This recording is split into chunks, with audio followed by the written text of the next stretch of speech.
Hi all, welcome to competitive cracker. എൻ്റെ പേര് ദിവ്യ K.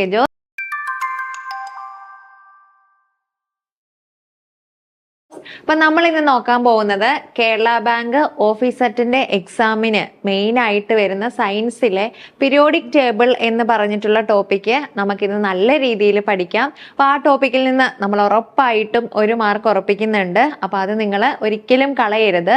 അപ്പൊ നോക്കാം, നമുക്ക് പീരിയോഡിക് ടേബിൾ നിങ്ങൾക്കറിയാം, ഇതാണ് ആധുനിക പീരിയോഡിക് ടേബിൾ എന്ന് പറയുന്നത് അല്ലെ. അപ്പൊ ഈ മോഡേൺ പീരിയോഡിക് ടേബിൾ അല്ലെങ്കിൽ ആധുനിക പീരിയോഡിക് ടേബിളിന്റെ പിതാവ് ആരാണെന്ന് ചോദിച്ചിട്ടുണ്ടെങ്കിൽ ആരാണ്? ഹെൻറി മോസ്ലി ആണ് കേട്ടോ. ആരാണ്? ഹെൻറി മോസ്ലി ആണ് ആധുനിക പീരിയോഡിക് ടേബിളിന്റെ പിതാവ് എന്നറിയപ്പെടുന്നത്. എന്നാൽ പീരിയോഡിക് ടേബിളിന്റെ പിതാവ് ആരാണെന്ന് ചോദിച്ചിട്ടുണ്ടെങ്കിൽ ആരാണ്?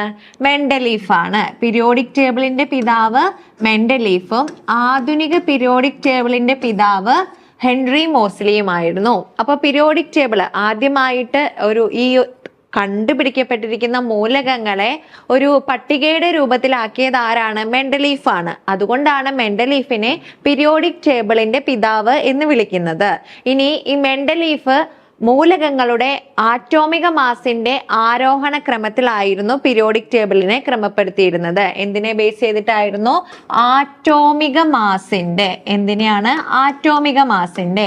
അതേ സമയത്ത് ഹെൻറി മോസ്ലി ആണെങ്കിൽ ആറ്റോമിക നമ്പറിന്റെ ആരോഹണ ക്രമത്തിലാണ് പീരിയോഡിക് ടേബിളില് മൂലകങ്ങളെ ക്രമപ്പെടുത്തിയിരിക്കുന്നത്. അപ്പൊ ആധുനിക പീരിയോഡിക് ടേബിള് എന്തിനെ ബേസ് ചെയ്തിട്ടുള്ളതെന്ന് ചോദിച്ചിട്ടുണ്ടെങ്കിൽ ആറ്റോമിക നമ്പറിനെ ബേസ് ചെയ്തിട്ടുള്ളതാണ്. എന്നാൽ മെൻഡലീഫിന്റെ പീരിയോഡിക് ടേബിൾ വരെ എന്തിനെ ബേസ് ചെയ്തിട്ടുള്ളതായിരുന്നു? ആറ്റോമിക മാസിനെ ബേസ് ചെയ്തിട്ടുള്ളതായിരുന്നു. അപ്പൊ ഹെൻറി മോസ്ലി കണ്ടുപിടിച്ച പീരിയോഡിക് ടേബിൾ ആണ് ഇവിടെ തന്നിരിക്കുന്നത്.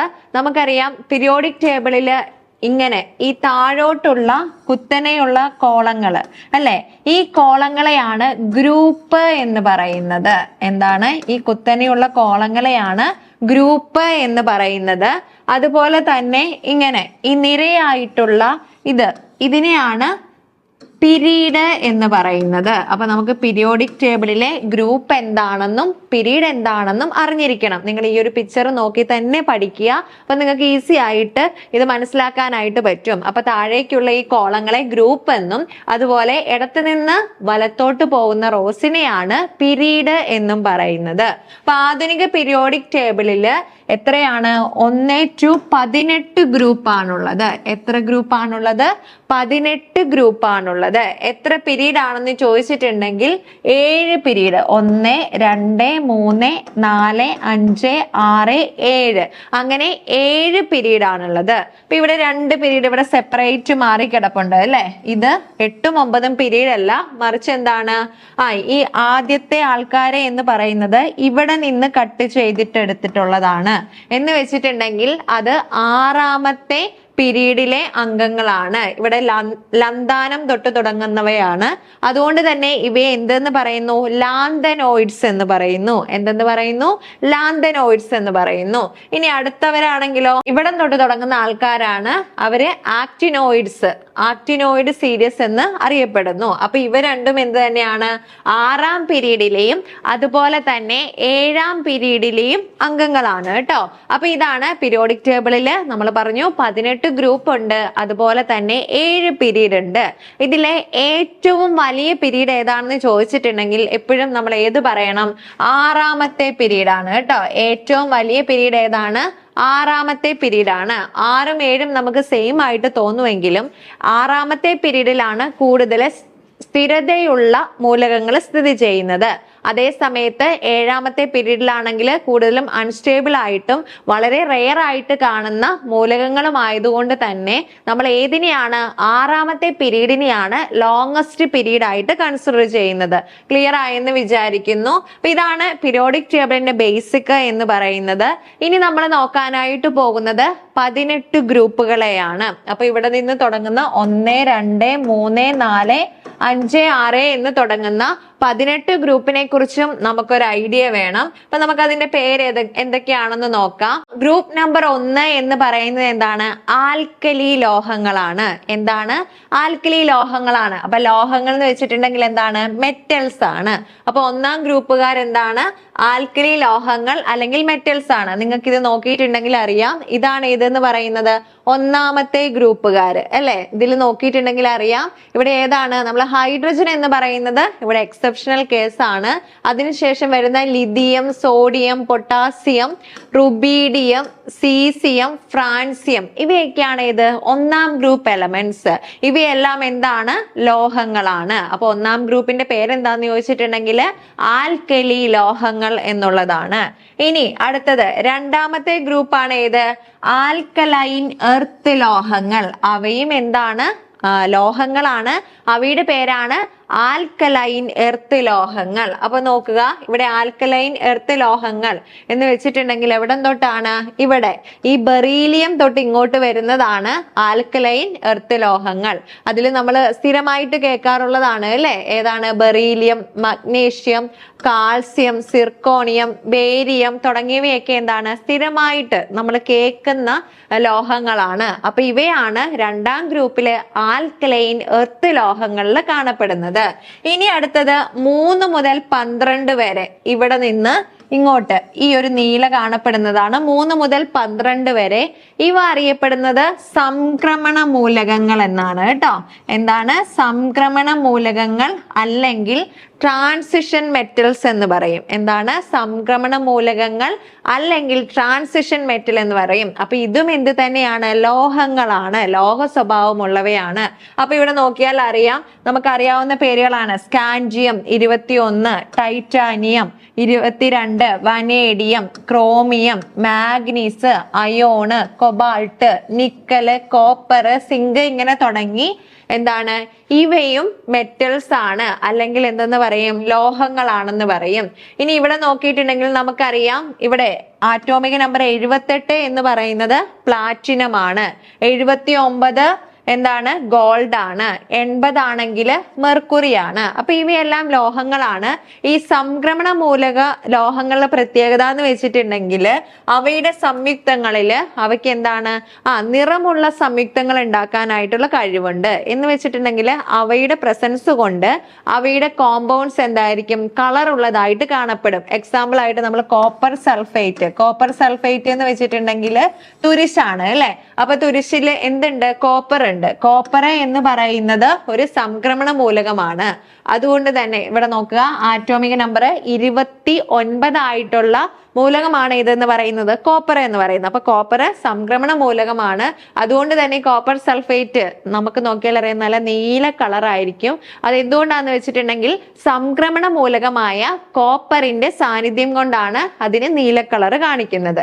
ഇനി നമ്മൾ അടുത്ത ഗ്രൂപ്പിലേക്ക് പോവാണ്. അടുത്ത ഗ്രൂപ്പിലേക്ക് പോകുമ്പോൾ 13ാം ഗ്രൂപ്പ് ആണെങ്കിൽ ബോറോൺ കുടുംബമാണ്. ഇനിയുള്ളത് ഏറ്റവും മുകളിലത്തെ മൂലകം ഏതോ അതിന്റെ പേരിലാണ് അറിയപ്പെടുന്നത്. അപ്പൊ ഇവിടുത്തെ 13ാം ഗ്രൂപ്പ് ബോറോൺ ആണ്. ഇനി 14 ആണെങ്കിൽ കാർബൺ ആണ്. അപ്പൊ കാർബൺ ഫാമിലി ആണ്. 15 ആണെങ്കിൽ നൈട്രജൻ ആണ് മുകളിൽ കാണപ്പെടുന്നത്. അതുകൊണ്ട് തന്നെ അത് നൈട്രജൻ കുടുംബം അല്ലെങ്കിൽ നൈട്രജൻ ഫാമിലി എന്ന് പറയും. ഇനി 16 ആണെങ്കിൽ ഓക്സിജൻ ആണ് ഏറ്റവും മുകളിലുള്ളത്. അതുകൊണ്ട് തന്നെ അതിനെ എന്തെന്ന് പറയും? ഓക്സിജൻ ഫാമിലി എന്ന് പറയും. അപ്പൊ ഓക്സിജൻ ഫാമിലിക്ക് മറ്റൊരു പേരും കൂടി ഉണ്ട്. അതാണ് ചാൽക്കജൻസ്. എന്താണ്? ചാൽക്കജൻസ്. അപ്പൊ ഓർത്ത് വെച്ചേക്കുക, 16ാം ഗ്രൂപ്പിന്റെ മറ്റൊരു പേരാണ് ചാൽക്കജൻസ് എന്നുള്ളത്. ഇനി 17ാം ഗ്രൂപ്പ് നമുക്കെല്ലാം അറിയാവുന്നതാണ്. അതിന്റെ പേര് ഹാലജൻസ് എന്നാണ് അല്ലെ. ഹാലജൻ എന്നാണ്. ഫ്ലൂറിൻ, ക്ലോറിൻ, ബ്രോമിൻ, അയോഡിൻ തുടങ്ങിയവയൊക്കെ ഹാലൈഡുകളാണ് അല്ലെ. അപ്പൊ ഇവ എന്താണ്? ഹാലജൻസ് ആണ്. ഇനി അടുത്തത് 18ാം ഗ്രൂപ്പ് അലസവാതകങ്ങൾ അല്ലെങ്കിൽ ഇനേർട്ട് ഗ്യാസസ് എന്ന് പറയും. അപ്പൊ ഇത്രയുമാണ് പീരിയോഡിക് ടേബിളിലെ 18 ഗ്രൂപ്പിന്റെയും നെയിമും അതുപോലെ തന്നെ അതിൽ ആരൊക്കെയാണ് ഇൻവോൾവഡ് ആയിരിക്കുന്നത് എന്നൊക്കെയുള്ള കാര്യങ്ങൾ നിങ്ങളൊന്ന് ജസ്റ്റ് നോക്കുക. 17ാം group fluorine, chlorine, bromine, iodine മാറിപ്പോകരുത്. 18ാം group neon, argon, krypton, xenon തുടങ്ങിയവ അതൊക്കെ നിങ്ങളൊന്ന് ഓർത്ത് വെച്ചേക്കുക.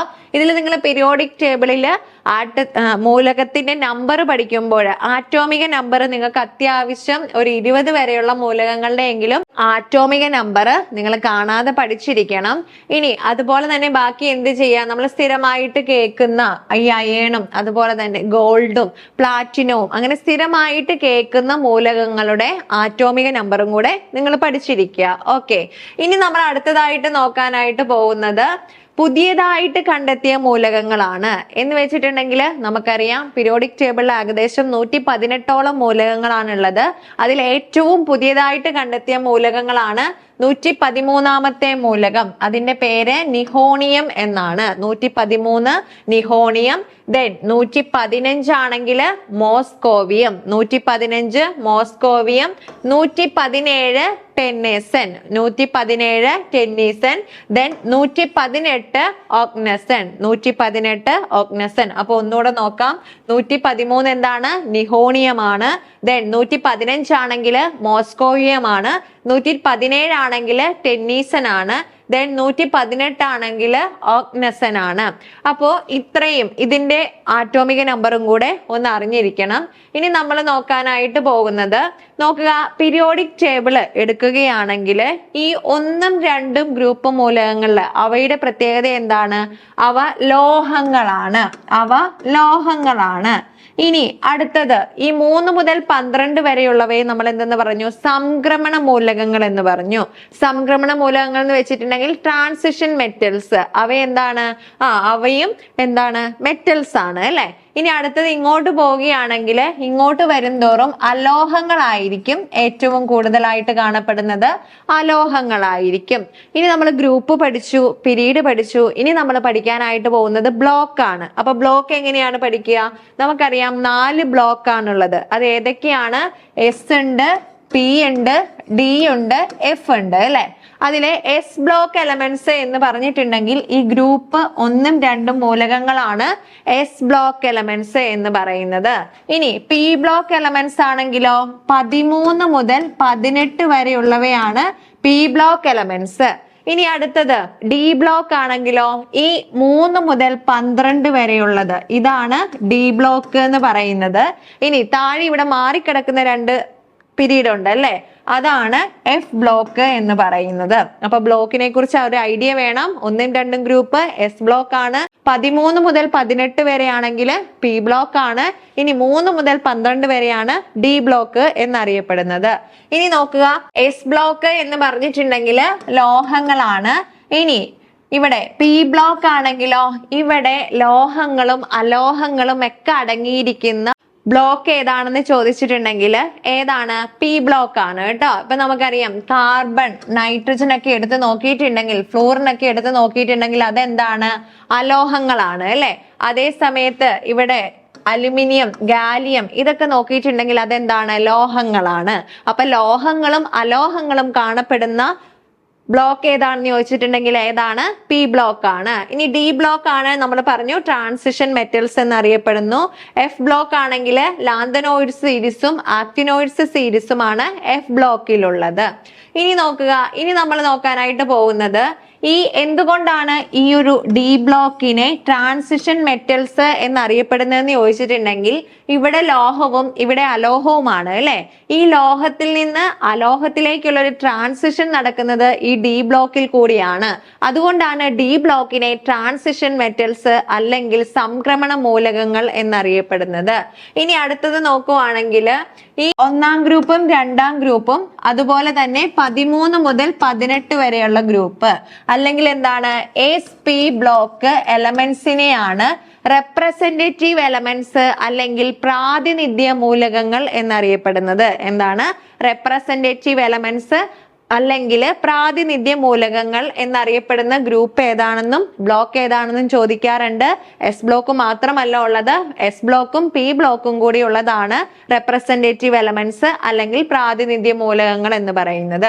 ഇനി നമ്മൾ നോക്കാനായിട്ട് പോകുന്നത് അന്തർസംക്രമണ മൂലകങ്ങൾ എന്താണെന്നുള്ളതാണ്. അപ്പൊ അന്തർസംക്രമണ മൂലകങ്ങൾ എന്ന് വെച്ചിട്ടുണ്ടെങ്കിൽ ഇവിടെ ഈ എഫ് ബ്ലോക്ക് അവയാണ് അന്തർസംക്രമണ മൂലകങ്ങൾ എന്ന് പറയുന്നത്. അപ്പൊ സംക്രമണ മൂലകങ്ങൾ എന്ന് വെച്ചിട്ടുണ്ടെങ്കിൽ ഡി ബ്ലോക്കും അന്തർസംക്രമണ മൂലകങ്ങൾ എന്ന് വെച്ചിട്ടുണ്ടെങ്കിൽ എന്താണ്? എഫ് ബ്ലോക്കും ആണ്. അപ്പൊ നമ്മൾ പറഞ്ഞു ബ്ലോക്ക് പറഞ്ഞു, അതുപോലെ തന്നെ എന്താണ് ഗ്രൂപ്പ് എന്താണെന്ന് പറഞ്ഞു, പീരീഡ് എന്താണെന്ന് പറഞ്ഞു അല്ലെ. ഇനി നോക്കുക, ഇനി നമ്മൾ ഇതിൽ ഒരു ടേം പറഞ്ഞായിരുന്നു മെറ്റലോയിഡ്സ് എന്ന് പറഞ്ഞു. എന്ന് വെച്ചിട്ടുണ്ടെങ്കിൽ പി ബ്ലോക്കില് ലോഹങ്ങളും ഉണ്ടാകും, അലോഹങ്ങളും ഉണ്ടാകും, ഉപലോഹങ്ങളും ഉണ്ടാകും എന്ന് പറഞ്ഞു അല്ലെ. എന്താണ് ഇനി ഉപലോഹങ്ങൾ എന്ന് പറഞ്ഞിട്ടുണ്ടെങ്കിൽ? അപ്പൊ ഉപലോഹങ്ങൾ എന്ന് പറഞ്ഞിട്ടുണ്ടെങ്കിൽ silicon, germanium, arsenic, antimony, tellurium. ഇവയുടെ പ്രത്യേകത എന്ന് വെച്ചിട്ടുണ്ടെങ്കിൽ ഇവ ലോഹ സ്വഭാവവും അതുപോലെ തന്നെ അലോഹ സ്വഭാവവും കാണിക്കും. അങ്ങനെയുള്ളവയാണ് മെറ്റലോയിഡ്സ് എന്ന് പറയുന്നത്. ഈ മെറ്റലോയിഡ്സ് എവിടെയാണ് കാണപ്പെടുന്നതെന്ന് ചോദിച്ചിട്ടുണ്ടെങ്കിൽ പീരിയോഡിക് ടേബിളിൽ പി ബ്ലോക്കിലാണ് മെറ്റലോയിഡ്സ് കാണപ്പെടുന്നത്. അപ്പൊ അതും കൂടി ഒന്ന് ഓർത്ത് വെച്ചേക്കുക. ഇനി നമ്മൾ പഠിക്കാനായിട്ട് പോകുന്നത്, ഇപ്പൊ നിങ്ങൾക്ക് ഗ്രൂപ്പ് എന്താണ്, പീരീഡ് എന്താണ് എന്നൊക്കെ മനസ്സിലായി ഇല്ലേ. ഇനി ഒരു മൂലകം അല്ലെങ്കിൽ എലമെന്റ് തന്നിട്ടുണ്ടെങ്കിൽ അത് ഏത് ഗ്രൂപ്പിലാണ് ഏത് പീരീഡിലാണ് എന്ന് നമുക്ക് കണ്ടുപിടിക്കാനായിട്ട് സാധിക്കും. അതെങ്ങനെയാണെന്നാണ് നോക്കാനായിട്ട് പോകുന്നത്. ഓക്കെ, അപ്പൊ അതിനു മുമ്പ് നിങ്ങൾ ശ്രദ്ധിക്കുക, നിങ്ങൾ എല്ലാവരും കേരള ബാങ്ക് ഓഫീസ് അറ്റൻഡ് ഒക്കെ നല്ല രീതിയിൽ പഠിച്ചു തുടങ്ങിയിട്ടുണ്ടാവും എന്ന് വിചാരിക്കുന്നു. അപ്പൊ നിങ്ങളുടെ പഠന നിലവാരം എങ്ങനെയാണ്, എവിടം വരെ എത്തി എന്നൊക്കെ നിങ്ങൾക്ക് അറിയാനായിട്ട് ആഗ്രഹമില്ലേ? അതിനു വേണ്ടിയിട്ട് CC ഒരു ഫ്രീ മോക്ക് ടെസ്റ്റ് സംഘടിപ്പിക്കുന്നുണ്ട്. അപ്പൊ ജൂലൈ 22-ന് 5 PM സ്റ്റാർട്ട് ചെയ്തിട്ട് ജൂലൈ 25 5 PM വരെ ആയിരിക്കും ആ എക്സാം എഴുതാനുള്ള സമയം എന്ന് പറയുന്നത്. അപ്പൊ നമ്മൾ വെറുതെ പഠിച്ചു പോയിട്ട് കാര്യമില്ല അല്ലെ, നമ്മുടെ നിലവാരം അറിയണം, അതുപോലെ തന്നെ നമ്മുടെ നെഗറ്റീവ്സ് എന്തൊക്കെയാണ് എന്നുള്ള കാര്യങ്ങളൊക്കെ അറിയണം. എങ്കിൽ മാത്രമാണ് നമുക്ക് എന്ത് ചെയ്യാനായിട്ട് പറ്റത്തുള്ളൂ, നമ്മുടെ പഠന സ്ട്രാറ്റജി മാറ്റേണ്ടതുണ്ടോ എന്നൊക്കെ അറിയാനായിട്ട് പറ്റുള്ളൂ. മോക്ക് ടെസ്റ്റ് എഴുതാനായിട്ട് താല്പര്യമുള്ളവര് ലിങ്ക് ഡിസ്ക്രിപ്ഷൻ ബോക്സിൽ കൊടുത്തേക്കാം. അപ്പൊ നിങ്ങൾ എന്ത് ചെയ്യുക, എല്ലാവരും ഒന്ന് വേഗം രജിസ്റ്റർ ചെയ്തിട്ട് നല്ല രീതിയിൽ ഈ എക്സാം ഒന്ന് അറ്റൻഡ് ചെയ്ത് നിങ്ങളുടെ നിലവാരം ഒന്ന് അറിയാനായിട്ട് ശ്രമിക്കുക കേട്ടോ. ഓക്കെ, ഇനി നോക്കാനായിട്ട് പോകുന്നത് മൂലകങ്ങൾ ഏത് ഗ്രൂപ്പിലാണ് ഏത് പീരീഡിലാണ് എന്നൊക്കെയുള്ളത് അറിയണം അല്ലേ. അപ്പൊ നമുക്കറിയാം, നിങ്ങൾ ആറ്റത്തിന്റെ ഘടന പഠിച്ചപ്പോൾ ഷെല്ലുകളും സബ് ഷെല്ലുകളും ഉണ്ടെന്ന് പഠിച്ചിട്ടുണ്ടാകും അല്ലെ. അപ്പൊ ഷെല്ലുകൾ എന്ന് പറയുന്നത് ഏതൊക്കെയായിരുന്നു? K, L, M, N ഷെല്ലുകളാണ് ഉള്ളത് അല്ലെ. അപ്പൊ നോക്കുക, ഇവിടെ 1, 2, 3, 4 എന്ന് പറയുന്ന ഷെല്ലുകളാണുള്ളത്. ഇനി ഓരോ ഷെല്ലിലും ഉൾക്കൊള്ളാവുന്ന ഇലക്ട്രോണുകളുടെ എണ്ണം നിങ്ങൾക്ക് അറിയാം. എത്രയാണ് നമ്മൾ പറഞ്ഞിട്ടുള്ളതാണ് അല്ലെ.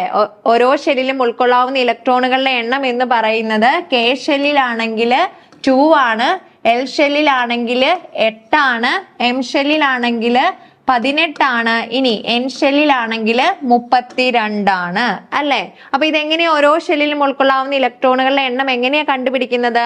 നമ്മൾ 2n² എന്ന് പറയുന്ന ഇക്വേഷനിൽ ഈ n-ന്റെ വാല്യൂ സബ്സ്റ്റിറ്റ്യൂട്ട് ചെയ്ത് കൊടുത്താൽ മതി. അപ്പൊ n-ന്റെ വാല്യൂ എന്ന് പറയുന്നത് എത്രയാണ്? ഈ n ഷെൽ നമ്പർ ആണ്, അതായത് 1, 2, 3, 4 എന്ന് പറയുന്ന ഷെൽ നമ്പർ ആണ്. അവിടെ n-ന്റെ വാല്യൂ ഇട്ട് കൊടുത്തിട്ടുണ്ടെങ്കിൽ 2 × 1² = 2 എന്ന് പറഞ്ഞാൽ എന്താണ്? ഒന്നാമത്തെ ഷെല്ലിൽ ഉൾക്കൊള്ളാവുന്ന ഇലക്ട്രോണുകളുടെ എണ്ണമാണ്. ദെൻ 2 × 2² എത്ര എന്ന് വരും? 8. രണ്ടാമത്തെ ഷെല്ലിൽ ഉൾക്കൊള്ളാവുന്ന ഇലക്ട്രോണുകളുടെ എണ്ണം. 2 × 3² എത്ര എന്ന് വരും? 18 എന്ന് വരും. ദെൻ 2 × 4² 32, 32 എന്ന് വരും. ഇങ്ങനെയാണ് നമ്മൾ ഓരോ ഷെല്ലിലും ഉൾക്കൊള്ളാവുന്ന ഇലക്ട്രോണുകളുടെ എണ്ണം കണ്ടുപിടിക്കുന്നത്. അതിനുശേഷം നമ്മൾ എന്ത് ചെയ്യുന്നുണ്ട്? ഓരോ ഷെല്ലിനും നമുക്കറിയാം സബ് ഷെല്ലുകൾ ഉണ്ട് അല്ലെ. സബ് ഷെല്ലുകൾ ഉണ്ട്. അപ്പൊ സബ് ഷെല്ല്, ഒന്നാമത്തെ ഷെല്ലില് ഒരു സബ് ഷെല്ല്, രണ്ടാമത്തെ ഷെല്ലില് 2 സബ് ഷെല്ല്, മൂന്നാമത്തെ ഷെല്ലില് 3 സബ് ഷെല്ല്, നാലാമത്തെ ഷെല്ലില് 4 സബ് ഷെല്ല്. ഏതൊക്കെയാണ് ആ സബ് ഷെല്ലുകൾ എന്ന് പറയുന്നത്? S ഉണ്ട്, P ഉണ്ട്, D ഉണ്ട്, F ഉണ്ട് അല്ലെ. ഇതാണ് 4 സബ് ഷെല്ല് എന്ന് പറയുന്നത്.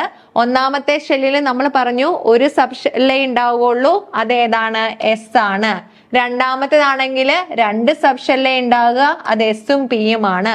മൂന്നാമത്തേതാണെങ്കിൽ 3 സബ് ഷെല്ലാണ് ഉണ്ടാകുക, അത് S ഉം P ഉം D ഉം ആണ്. നാലാമത്തേതാണെങ്കിൽ 4 സബ് ഷെല്ലാണ് ഉണ്ടാകുക, അത് S ഉം P ഉം D ഉം F ഉം ആണ് അല്ലെ. ഇനി നോക്കുക, ഇതിലെല്ലായിടത്തും S ഉണ്ട്. അപ്പൊ അത് ഏത് മെയിൻ ഷെല്ലിന്റെ സബ് ഷെല്ലാണെന്ന് അറിയണ്ടേ? അതിന് വേണ്ടിയിട്ട് എന്ത് ചെയ്യും? നമ്മള് മെയിൻ ഷെൽ എഴുതും 1s. ഇത് 2ന്റെ ആണെങ്കിൽ 2s ഉം 2p ഉം. ഇത് മൂന്നാമത്തെ ഷെല്ലിന്റെ സബ് ഷെല്ലാണെങ്കിൽ 3s ഉം 3p ഉം 3d ഉം. ഇത് നാലാമത്തെ ഷെല്ലിന്റെ സബ് ഷെല്ലാണെങ്കിൽ 4s ഉം 4p ഉം 4Dയും 4Fഉം. അപ്പൊ ഇങ്ങനെയാണ് എന്ത് എഴുതുക, സബ്ഷെൽ എഴുതുക.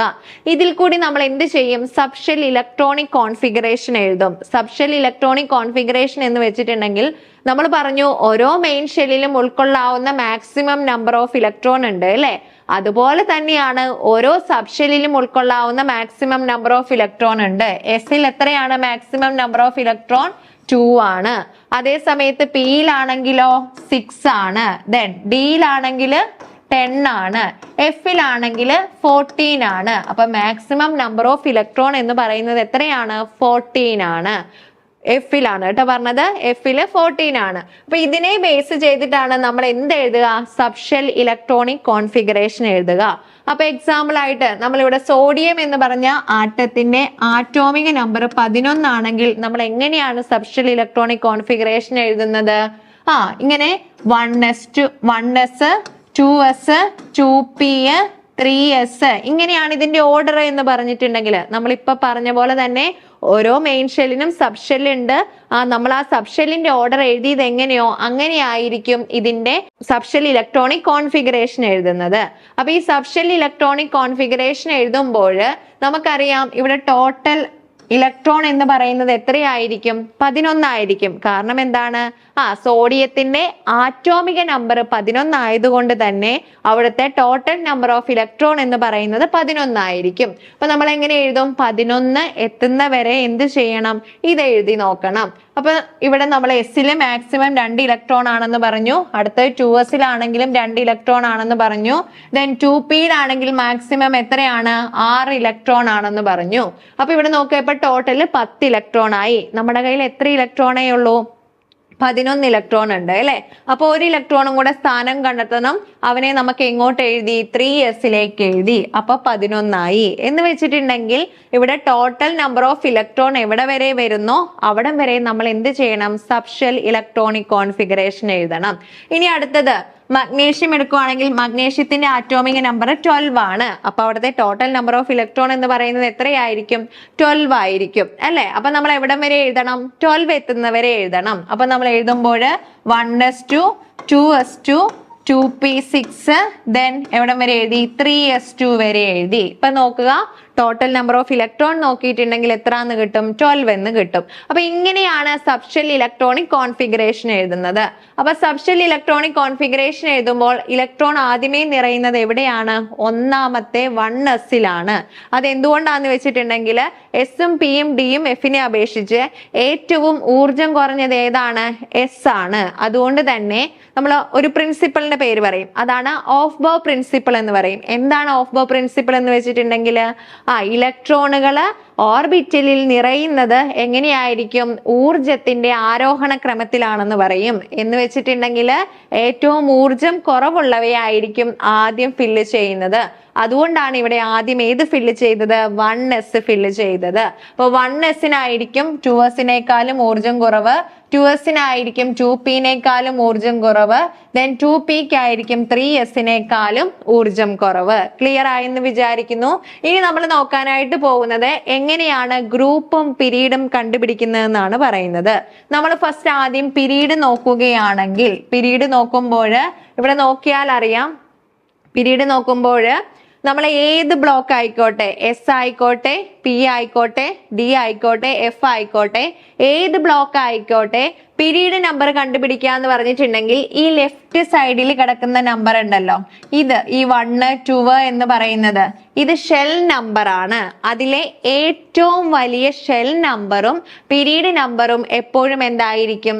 സെയിം ആയിരിക്കും. എന്ന് വെച്ചിട്ടുണ്ടെങ്കിൽ ഇവിടെ സോഡിയം എത്രാമത്തെ പീരീഡിലെയാണെന്ന് ചോദിച്ചിട്ടുണ്ടെങ്കിൽ 3-ാമത്തെ പീരീഡിലെയാണെന്ന് പറയാം. കാരണം എന്താണ്? ഏറ്റവും വലിയത് ഏതാണ്? 3 ആണ് അല്ലെ. ഏറ്റവും വലിയ ഇവിടുത്തെ ഷെൽ നമ്പർ എന്ന് പറയുന്നത് 3 ആണ്. അതുകൊണ്ട് ഇവിടുത്തെ പീരീഡ് നമ്പർ എന്ന് പറയുന്നത് 3 ആണ്. ഇനി മഗ്നീഷ്യം ആണെങ്കിലോ, മഗ്നീഷ്യത്തിന്റെയും ഇവിടുത്തെ ഏറ്റവും വലിയ ഷെൽ നമ്പർ എന്ന് പറയുന്നത് 3 ആണ്. അതുകൊണ്ട് മഗ്നീഷ്യവും 3-ാമത്തെ പീരീഡിലാണ്.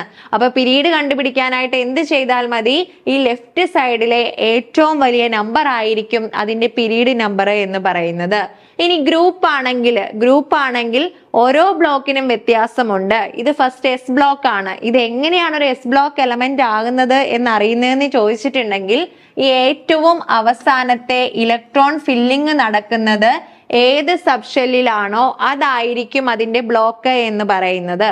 അപ്പൊ ഇവിടെ ഇത് എസ് ആണ് അല്ലെ, ഇവിടെ നോക്കിയാലും അറിയാം ഇതും എസ് ആണ് എന്ന് വെച്ചിട്ടുണ്ടെങ്കിൽ ഇത് രണ്ടും എസ് ബ്ലോക്ക് എലമെന്റ് ആണെന്ന് നമുക്ക് പറയാനായിട്ട് സാധിക്കും. അങ്ങനെയാണെങ്കിൽ എസ് ബ്ലോക്ക് എലമെന്റ്സിന്റെ ഗ്രൂപ്പ് നമ്പർ കണ്ടുപിടിക്കാനായിട്ട് ഈ അവസാനത്തെ എസ് സബ്ഷെല്ലിൽ എത്ര ഇലക്ട്രോൺ കിടക്കുന്നു അതായിരിക്കും അതിന്റെ ഗ്രൂപ്പ് നമ്പർ എന്ന് പറയുന്നത്. അപ്പൊ ഇവിടെ നോക്കുക, ഇവിടെ ഒരു ഇലക്ട്രോൺ ആണ്, അതുകൊണ്ട് തന്നെ സോഡിയത്തിന്റെ ഗ്രൂപ്പ് നമ്പർ എത്രയാണ്? 1 ആണ്. ഇവിടെയാണെങ്കിൽ എസില് 2 ഇലക്ട്രോൺ ആണ്, അതുകൊണ്ട് തന്നെ മഗ്നീഷ്യത്തിന്റെ ഗ്രൂപ്പ് നമ്പർ എത്രയാണ്? 2 ആണ്. അപ്പൊ ഇങ്ങനെയാണ് എസ് ബ്ലോക്കില് ഗ്രൂപ്പ് നമ്പർ കണ്ടുപിടിക്കുന്നത്. ഇനി അടുത്തത് പി ബ്ലോക്ക് എടുക്കുകയാണെങ്കിലോ ഇത് നോക്കിയാൽ അറിയാം ഇതെല്ലാം പി ബ്ലോക്ക് എലമെന്റ്സ് ആണ്. പി ബ്ലോക്ക് എലമെന്റ്സ് എക്സാമ്പിൾ ആയിട്ട് നമ്മൾ ഫ്ലൂറിൻ എടുക്കുകയാണെങ്കിൽ ആറ്റോമിക നമ്പർ 9 ആണ്. നമ്മൾ എഴുതുമ്പോൾ എങ്ങനെ എഴുതാം? 1s2 2s2 2p 5 വരെ എഴുതും അല്ലേ? എന്ന് വെച്ചിട്ടുണ്ടെങ്കിൽ ഇത് എങ്ങനെയാ പി ബ്ലോക്ക് ആണെന്ന് മനസ്സിലാകുന്നത്? അവസാനത്തെ ഇലക്ട്രോൺ ഫില്ലിംഗ് നടന്നിരിക്കുന്നത് പി സബ്ഷെല്ലിൽ ആയതുകൊണ്ട് തന്നെ അതൊരു പി ബ്ലോക്ക് എലമെന്റ് ആണ്. അപ്പൊ പി ബ്ലോക്ക് എലമെന്റിന്റെ ഗ്രൂപ്പ് നമ്പർ എങ്ങനെയാണ് കണ്ടുപിടിക്കുന്നതെന്ന് ചോദിച്ചിട്ടുണ്ടെങ്കിൽ 12 പ്ലസ് അവസാനത്തെ പി സബ്ഷെല്ലിലെ ഇലക്ട്രോണിന്റെ എണ്ണം. അപ്പൊ ഇവിടെ നോക്കുക, ഇവിടെ എത്രയാണ്? 12 പ്ലസ് 5 17 എന്ന് വരും. എന്ന് വെച്ചിട്ടുണ്ടെങ്കിൽ ഇവിടത്തെ ഫ്ലൂറിൻ എത്രാമത്തെ ഗ്രൂപ്പിലാണെന്ന് പറയും? ഇവിടത്തെ ഫ്ലൂറിൻ എന്ന് പറയുന്നത് 17ാം ഗ്രൂപ്പ് മൂലകമാണെന്ന് പറയും. ഇനി ഇവിടെ പീരീഡ് എത്രയാണെന്ന് ചോദിച്ചിട്ടുണ്ടെങ്കിൽ നമുക്ക് എത്രയാണെന്ന് പറയാൻ പറ്റും? ഏറ്റവും ലാർജസ്റ്റ് ഷെൽ നമ്പർ എന്ന് പറയുന്നത് 2 ആണ്. അതുകൊണ്ട് തന്നെ ഫ്ലൂറിൻ 2ാം പീരീഡ് എലമെന്റ് ആണെന്ന് പറയാനായിട്ട് സാധിക്കും. ഇങ്ങനെയാണ് പി ബ്ലോക്ക് എലമെന്റിന്റെ ഗ്രൂപ്പ് നമ്പർ കണ്ടുപിടിക്കുന്നത്. ഇനി ഈ കിടക്കുന്നത് ഏതാണ്? ഡി ബ്ലോക്ക് എലമെന്റ് ആണ്. എങ്ങനെയാണ് ഡി ബ്ലോക്ക് എലമെന്റ് ആണെന്ന് കണ്ടുപിടിക്കുക? നമ്മള് സബ്ഷെൽ ഇലക്ട്രോണിക് കോൺഫിഗറേഷൻ എഴുതുവാണ്. എക്സാമ്പിൾ ആയിട്ട് ടൈറ്റാനിയത്തിന്റെ ആറ്റോമിക നമ്പർ 22 ആണ്. അപ്പൊ സബ്ഷെൽ ഇലക്ട്രോണിക് കോൺഫിഗറേഷൻ എഴുതുമ്പോൾ 1s2 2s2 2p6 3s2 3p6 3p6 കഴിഞ്ഞിട്ട് ഇലക്ട്രോൺ ഫില്ലിംഗ് നടക്കുന്നത് എവിടെയായിരിക്കും? 4sലായിരിക്കും. കാരണം എന്താന്ന് വെച്ചിട്ടുണ്ടെങ്കിൽ അതിനുശേഷമാണ് 3dയിൽ ഇലക്ട്രോൺ ഫില്ലിംഗ് നടക്കുന്നത്. കാരണം എന്താണ്?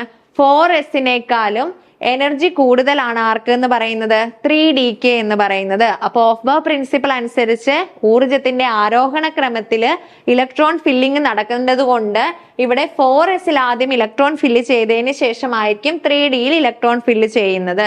പിന്നെ എന്തുകൊണ്ടാണ് 3d ഇവിടെ എഴുതുന്നതെന്ന് ചോദിച്ചിട്ടുണ്ടെങ്കിൽ ഇത് ഷെല്ലിന്റെ ഓർഡർ ആണ്. എന്ന് വെച്ചിട്ടുണ്ടെങ്കിൽ ഇവയെല്ലാം ഒരു മെയിൻ ഷെല്ലിന്റെ സബ് ഷെല്ലാണ്. അപ്പൊ അത് ഒരുമിപ്പിക്കാൻ വേണ്ടിയിട്ടാണ് നമ്മൾ 3dനെ ഇങ്ങോട്ട് എഴുതിയെന്ന് മാത്രമേ ഉള്ളൂ.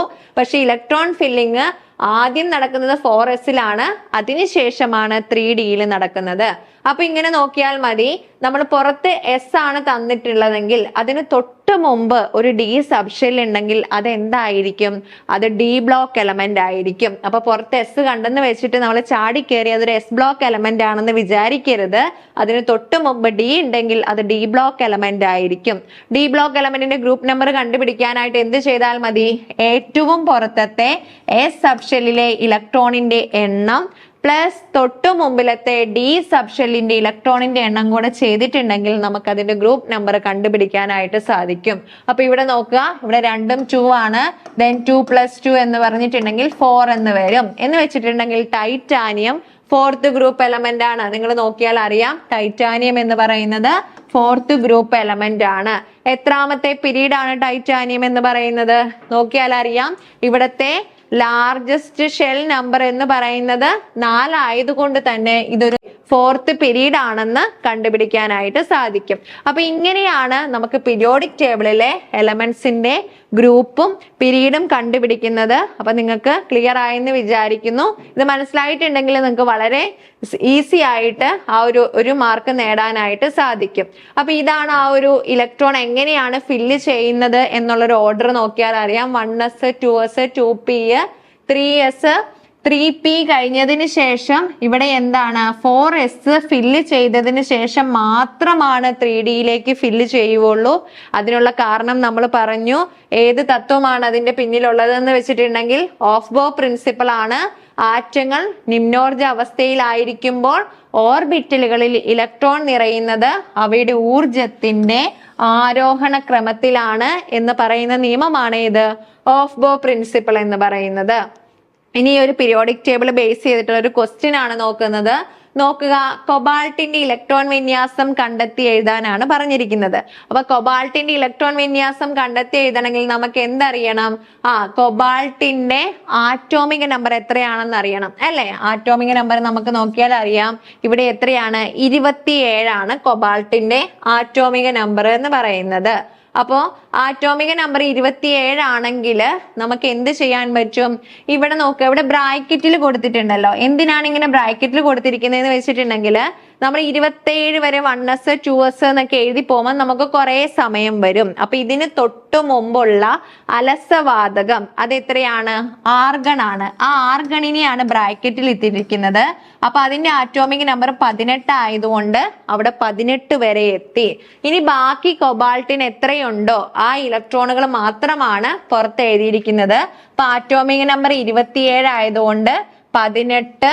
പിന്നെ എന്താണ് ഇവിടെ നോക്കിയിട്ടുണ്ടെങ്കിൽ അറിയാം, 18 2 20 27. അപ്പൊ ഇവിടെ കൊബാൾട്ടിന്റെ ആറ്റോമിക നമ്പർ ബേസ് ചെയ്തിട്ടുള്ള ഇലക്ട്രോൺ വിന്യാസം ഏതാണ്? ഓപ്ഷൻ എ ആണ് കറക്റ്റ് ആയിട്ടുള്ളത്. അപ്പൊ നോക്കുക, അത് എന്തിനാണ് ഇങ്ങനെ ബ്രാക്കറ്റിൽ ഇടുന്നതെന്ന് വെച്ചിട്ടുണ്ടെങ്കിൽ ഇതും ഇലക്ട്രോൺ വിന്യാസം എഴുതുന്നതിനുള്ള ഒരു രീതിയാണ്. അതിന് തൊട്ടു മുമ്പുള്ള ഏതാണോ അലസവാതകം അതിനെ ബ്രാക്കറ്റ് ഇട്ടിട്ട് ബാക്കിയുള്ള ഇലക്ട്രോണിന്റെ നമ്പറുകളാണ് നമ്മൾ സബ്ഷെല്ലിൽ എഴുതുക. അപ്പൊ പീരിയോഡിക് ടേബിളിൽ നമ്മൾ കുറെ കാര്യങ്ങൾ പഠിച്ചു. ബേസിക് ആയിട്ടുള്ള കാര്യങ്ങൾ തൊട്ട് എങ്ങനെയാണ് ഗ്രൂപ്പും പീരീഡും കണ്ടുപിടിക്കുന്നത് എന്നൊക്കെയുള്ള കാര്യങ്ങൾ ക്ലിയർ ആയിട്ട് പഠിച്ചിട്ടുണ്ട്. അപ്പൊ ഇത്രയും നിങ്ങൾക്ക് പഠിച്ചിട്ടുണ്ടെങ്കിൽ തന്നെ ഇതിൽ നിന്നുള്ള ഒരു മാർക്ക് നിങ്ങൾക്ക് കിട്ടും. ഓക്കെ, അപ്പൊ നിങ്ങൾ എല്ലാവരും നല്ല രീതിയിൽ കേരള ബാങ്കിന്റെ ഓഫീസ് അറ്റൻഡ് എക്സാമിന് വേണ്ടി പ്രിപ്പയർ ചെയ്യുന്നുണ്ടെന്ന് വിചാരിക്കുന്നു. നമുക്കറിയാം അല്ലെ, ഒരുപാട് വേക്കൻസികളുള്ള, അതുപോലെ തന്നെ LGS എക്സാമിന്റെ അതേ സിലബസിലുള്ള ഒരു എക്സാം ആണ് ഓഫീസ് അറ്റൻഡ് എക്സാം എന്ന് പറയുന്നത്. അപ്പോ ഡിഗ്രി ഇല്ലാത്തവരെ സംബന്ധിച്ചിട്ടുള്ള ഒരു ഗോൾഡൻ ചാൻസ് ആണ് ഈ ഒരു എക്സാം. അപ്പൊ ആരും എന്ത് ചെയ്യരുത്, ഇത് വെറുതെ മടി വിചാരിച്ച് നിങ്ങളുടെ ഒരു ചാൻസ് നഷ്ടപ്പെടുത്തരുത്. നല്ല രീതിയിൽ തന്നെ എഴുതുക. നമ്മൾ ഈ വർഷം തന്നെ എക്സാം വരും എന്നാണ് പ്രതീക്ഷിക്കുന്നത്. അപ്പം ഇനിയും നല്ല രീതിയിൽ പഠനം ഫോക്കസ് ചെയ്യാത്തവർക്ക് വേണ്ടിയിട്ട് ഇവിടെ കോമ്പറ്റീറ്റീവ് ക്രാക്കർ കേരള ബാങ്ക് OAയുടെ പുതിയ ബാച്ച് സ്റ്റാർട്ട് ചെയ്തിട്ടുണ്ട്. അപ്പൊ നിങ്ങൾക്ക് ബാച്ചിന്റെ പ്രത്യേകത ഓൾറെഡി അറിയാമായിരിക്കും. സിലബസ് വൈസ് ഉള്ള റെക്കോർഡഡ് ക്ലാസ്സുകൾ ആപ്പിൽ അവൈലബിൾ ആണ്.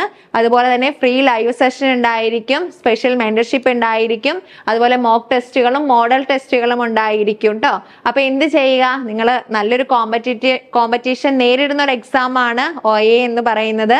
അപ്പൊ അതില് നല്ല രീതിയിൽ പഠിച്ച് നല്ല റാങ്ക് ഉറപ്പിക്കാനായിട്ട് നമ്മുടെ പുതിയ കോഴ്സിൽ ജോയിൻ ചെയ്യുക. അപ്പൊ കോഴ്സിൽ ജോയിൻ ചെയ്യാനായിട്ട് നമ്മുടെ 8921440580 എന്ന് പറയുന്ന നമ്പറിലേക്ക് നിങ്ങളൊന്ന് കോണ്ടാക്ട് ചെയ്താൽ മതി. അപ്പൊ നിങ്ങൾ ആദ്യമായിട്ടാണ് ഈ ചാനൽ കാണുന്നതെങ്കിൽ എല്ലാവരും ഒന്ന് സബ്സ്ക്രൈബ് ചെയ്യുക. നിങ്ങൾക്ക് ഈ വീഡിയോ ഇഷ്ടപ്പെട്ടിട്ടുണ്ടെങ്കിൽ നിങ്ങളുടെ ഫ്രണ്ട്സിന് ഷെയർ ചെയ്യുക. അപ്പൊ മറ്റൊരു വീഡിയോയിൽ വീണ്ടും കാണാം. Thank you.